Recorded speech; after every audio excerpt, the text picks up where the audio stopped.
क्या आपकी वेबसाइट देखने में बोरिंग लग रही है? सिर्फ सीएसएस कलर और बैकग्राउंड का सही यूज आपके नॉर्मल डिजाइन को भी प्रीमियम लुक दे सकती है। आज हम समझेंगे कलर्स का गेम जो यूजर को अट्रैक्ट भी करे और इम्प्रेस भी।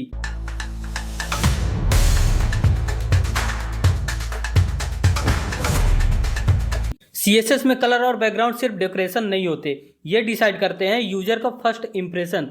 सॉलिड कलर से लेकर ग्रेडियंट और बैकग्राउंड इमेज तक सब कुछ का सही यूज डिजाइन को नेक्स्ट लेवल ले जाता है। आज हम पढ़ेंगे कलर्स एंड बैकग्राउंड्स के बारे में।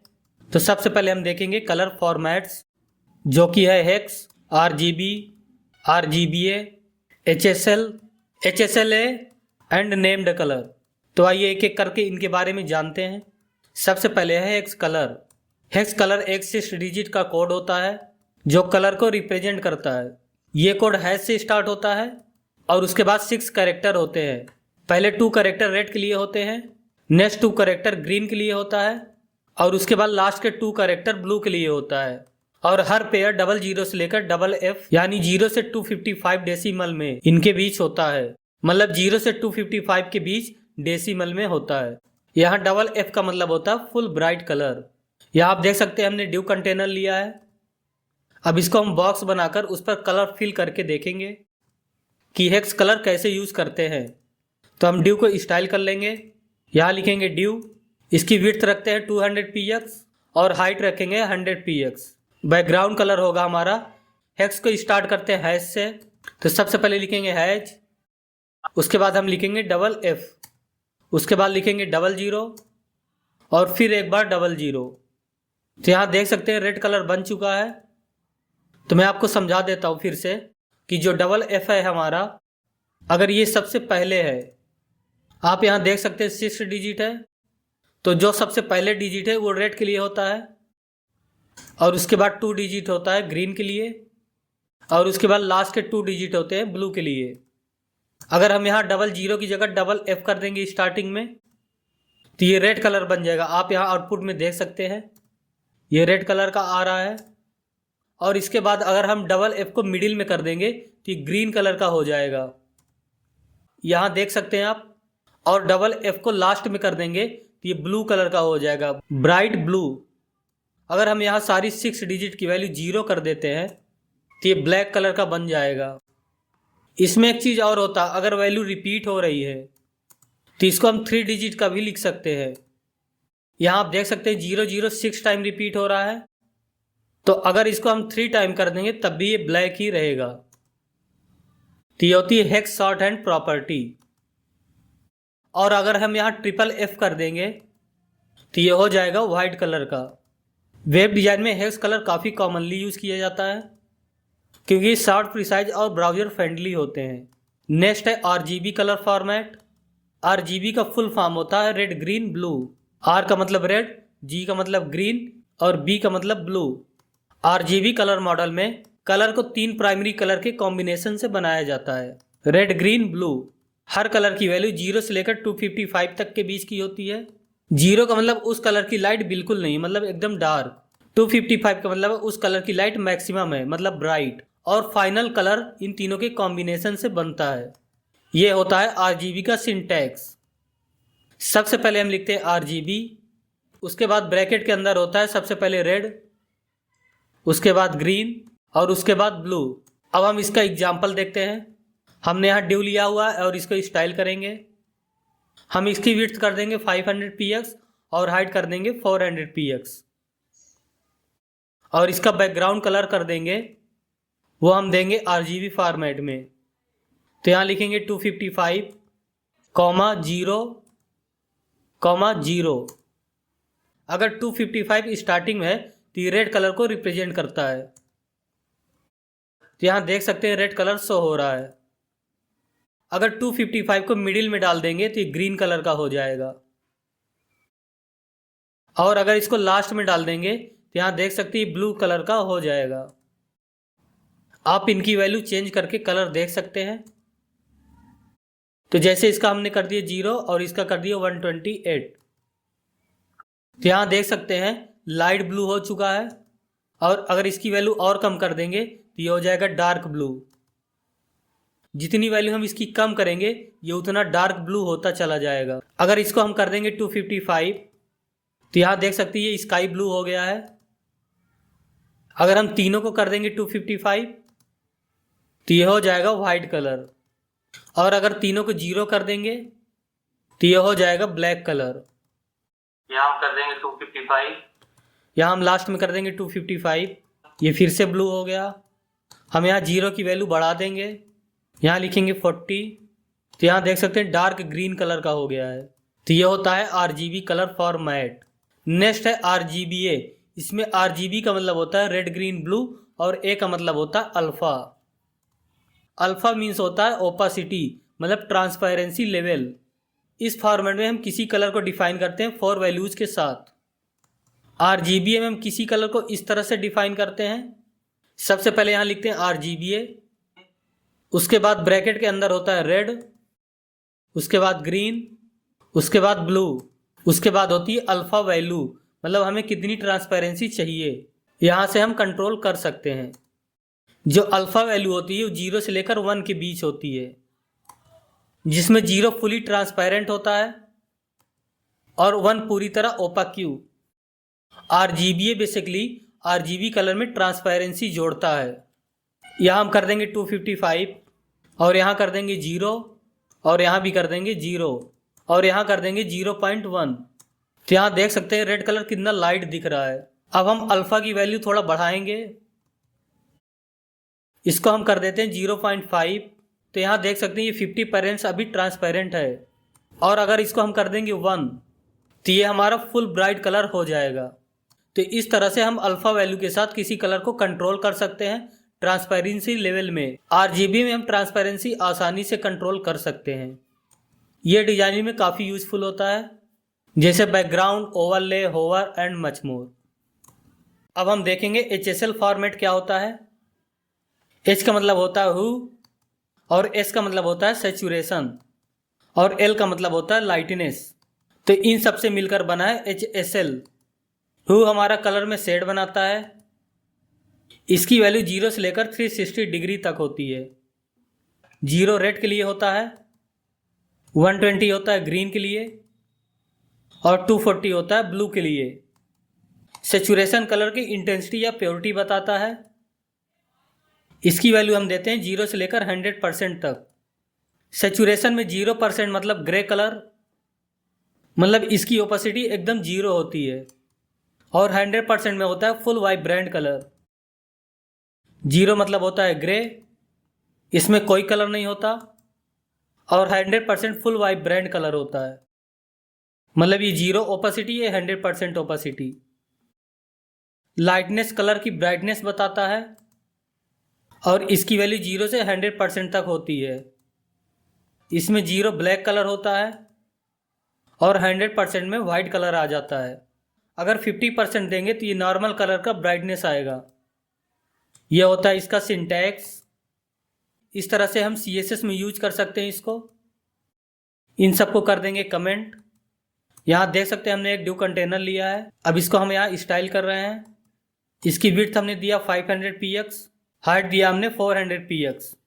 अब इसमें हम HSL कलर फॉर्मेट यूज करेंगे। तो यहाँ लिखेंगे बैकग्राउंड कलर, इसके बाद होगा HSL। ह्यू में हम देंगे 0, सैचुरेशन हम दे देंगे 100% और लाइटनेस कर देंगे 50%। तो यहाँ देख सकते हैं रेड कलर का बॉक्स बनकर रेडी है। इस वैल्यू के साथ कुछ इस तरह का कलर दिखेगा। अब हम बनाएंगे डार्क ग्रीन कलर। तो डार्क ग्रीन के लिए हम यहाँ रखेंगे 120। तो अभी देख सकते हैं इस तरह का कुछ लाइट ग्रीन कलर आया है। अगर हम इसकी वैल्यू कर देंगे 100%, ये एकदम वाइट कलर का हो जाएगा। और अगर इसकी वैल्यू दे देंगे 25% तो ये डार्क ग्रीन हो जाएगा। अब हमें बनाना लाइट ब्लू कलर। तो हम लाइट ब्लू के लिए यहाँ यूज़ करेंगे 240 और यहाँ थोड़ा डार्क करने के लिए कर देंगे 75%। अभी आप देख सकते हैं यहाँ डार्क ब्लू कलर है, इसको लाइट करने के लिए कर देंगे 75%। तो ये लाइट ब्लू आ जाएगा। HSL में कलर एडजस्ट करना काफ़ी आसान होता है, स्पेशली लाइटनेस एंड सेचुरेशन बदलकर। नेक्स्ट है HSLA कलर फॉर्मेट। HSLA का मतलब होता है ह्यूज, सेचुरेशन, लाइटनेस और A का मतलब होता है अल्फा। अल्फा होता है कलर की ट्रांसपेरेंसी। जैसा कि आप देख सकते हैं हमने बैकग्राउंड कलर लिया लाइट ब्लू, तो हमने यहाँ ह्यू दिया 240 और सेचुरेशन दिया 100% और लाइटनेस दिया 75%। इसके आगे हम जोड़ेंगे अल्फ़ा वैल्यू, तो यहाँ लिखेंगे कॉमा 0.5। अल्फ़ा की वैल्यू हम सेट करते हैं 0 से लेकर 1 तक। 1 होता है हमारा फुल ब्राइटनेस और 0 होता है लाइट ब्राइटनेस। तो यहाँ भी रखें 0.5, तो इसका मतलब होता है हाफ ब्राइटनेस। तो यहाँ देख सकते हैं आप ब्लू कलर और भी लाइट हो चुका है। अगर हम इसको कर देंगे 1, ये थोड़ा डार्क हो जाएगा। अगर इसको हम कर देंगे 0, तो ये फुली ट्रांसपेरेंट हो जाएगा, जो दिखाई ही नहीं देगा। और अगर कर देंगे 0.1, तो ये एकदम लाइट कलर हो जाएगा। इसका यूज हम तब करते हैं जब हमें ट्रांसपेरेंसी बैकग्राउंड, ओवरले या ब्लेंडिंग मोड में चाहिए होता है, और रिस्पॉन्सिव स्मूथ डिजाइन में इफेक्ट में काफ़ी यूजफुल होता है ये। नेक्स्ट है हमारा बैकग्राउंड कलर। CSS में बैकग्राउंड कलर प्रॉपर्टी किसी एलिमेंट के बैकग्राउंड कलर को सेट करने के लिए यूज होती है। इसमें हम कलर को डिफरेंट फॉर्मेट में स्पेसिफाई कर सकते हैं, जैसे hex, RGB, RGBA, HSL, HSLA या नेम्ड कलर। नेम्ड कलर वो होते हैं जिसको हम डायरेक्ट नेम से रिप्रेजेंट करते हैं। जैसे हमको रेड कलर चाहिए, तो हम लिख देंगे बैकग्राउंड कलर रेड, तो यहाँ रेड कलर आ जाएगा। अगर हमें चाहिए ऑरेंज, तो ऑरेंज लिखने पर ये ऑरेंज हो जाएगा। अगर हमको चाहिए ब्लैक, तो हम सीधा यहाँ लिख देंगे ब्लैक कलर। तो इस तरह से हम कोई भी कलर का नेम लिखकर कलर दे सकते हैं। अब हम देखेंगे किसी बॉक्स में बैकग्राउंड इमेज कैसे लगाते हैं। आप देख सकते हैं हमने यहाँ एक ड्यू कंटेनर लिया है। इसका विड्थ हमने रख दिया 500 px और हाइट भी हमने रख दिया 500 px। इसका हमने बॉर्डर दिया है 4 px सॉलिड रेड। अब हम इसमें CSS की हेल्प से बैकग्राउंड इमेज लगाएंगे। तो हम यहाँ लिखेंगे बैकग्राउंड इमेज, उसके बाद लिखेंगे URL, इसके बाद ब्रैकेट में हम इमेज का पाथ देंगे।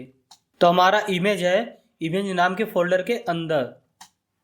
ये है इमेज fox.jpeg, ये इमेजेस फोल्डर के अंदर है। तो सबसे पहले हम फोल्डर का नेम लिखेंगे, इसके अंदर इमेज है तो लिखेंगे इमेजेज। इसके बाद हम लिखेंगे स्लैश, इसके बाद हम इमेज का पाथ देंगे। यह हो गया fox.jpeg। यहाँ देख सकते हैं इमेज शो हो रहा है। तो हम किसी बॉक्स में इस तरह से इमेज लगा सकते हैं। नेक्स्ट है बैकग्राउंड साइज। बैकग्राउंड साइज का मतलब है कि हम अपने बॉक्स में इमेज को किस साइज में दिखाना चाहते हैं। तो यहाँ देख सकते हैं कुछ प्रॉपर्टीज है बैकग्राउंड साइज के लिए। सबसे पहले ऑटो, उसके बाद है कवर, उसके बाद है कंटेन, उसके बाद है कस्टम साइज। तो ऑटो प्रॉपर्टी डिफ़ॉल्ट प्रॉपर्टी होती है। तो अभी जैसे आप देख सकते हैं कि हमने एक बैकग्राउंड इमेज लगाया है, तो अभी कुछ इस तरह से दिख रहा है। अगर हम इसमें लिखेंगे बैकग्राउंड साइज ऑटो, तो देख सकते हैं कोई भी डिफरेंस नहीं हो रहा है। अब हम लिखेंगे background size cover. Background size cover का मतलब होता है कि किसी बॉक्स में हमारी इमेज लगभग फुल शो हो जाए। अगर हम किसी बॉक्स के अंदर फुल साइज इमेज को शो कराना चाहते हैं, तो हम लिखेंगे बैकग्राउंड साइज कवर। ये बैकग्राउंड का फुल एरिया कवर करेगा और इसमें इमेज थोड़ा बहुत क्रॉप भी हो सकता है। Next property background size contain. Contain क्या करते हैं, इसमें इमेज फिट आता है लेकिन कुछ स्पेसेस दिख सकते हैं। आप यहाँ देख सकते हैं बॉक्स के अंदर फुल साइज दिख रहा है, लेकिन आप देख सकते हैं राइट साइड थोड़ा सा स्पेस दिख रहा है। तो कंटेन में इमेज फिट नहीं होता, फुल शो होता है, जिसकी वजह से थोड़ा सा स्पेस दिखता है। नेक्स्ट है कस्टम साइज। हम कस्टम साइज अपने हिसाब से दे सकते हैं। जैसे बॉक्स का विड्थ है 500 px एंड हाइट है 300 px, तो हम इसकी विड्थ देना चाहते हैं 300 px और इसकी हाइट रखेंगे 200 px। यहाँ देख सकते हैं ये जो इमेज है ये 300 और 200 साइज में शो हो रहा है और बाकी एरिया में इमेज रिपीट हो रहा है। तो ये होता है कस्टम साइज। हम इसकी विड्थ 500 और 300 भी रख सकते हैं। तो यहाँ 500 और 300 साइज देने में इमेज तो फिट हो जा रहा है बट थोड़ा स्ट्रेच हो जा रहा है। अब मैंने इमेज की विड्थ कर दी है 700 px, तो ये और भी ज़्यादा स्ट्रेच हो रहा है और ये देख सकते हैं काफ़ी क्रॉप भी हो चुका है। तो हम अभी के लिए यहाँ कर देते हैं 300 और 200। अब नेक्स्ट समझेंगे बैकग्राउंड पोजीशन। आप यहाँ देख सकते हैं ये बैकग्राउंड पोजीशन की कुछ प्रॉपर्टीज हैं, जैसे left, centre, right, top and bottom, और इसकी वैल्यू हम परसेंट और पिक्सल में भी रख सकते हैं। तो हम सबसे पहले बैकग्राउंड पोजीशन कर देते हैं लेफ्ट। तो अभी देख सकते हैं इसके पहले बैकग्राउंड रिपीट हो रहा था, तो हमने अब लिख दिया बैकग्राउंड रिपीट नो रिपीट, तो इससे इमेज रिपीट नहीं होगा। अब हम अपनी बैकग्राउंड पोजीशन को आसानी से समझ सकते हैं। सबसे पहले हमने लिखा लेफ्ट, तो आप देख सकते हैं इस बॉक्स के लेफ्ट में हमारा इमेज शो हो रहा है। अगर हम कर देंगे सेंटर तो इमेज बॉक्स के सेंटर में आ जाएगा।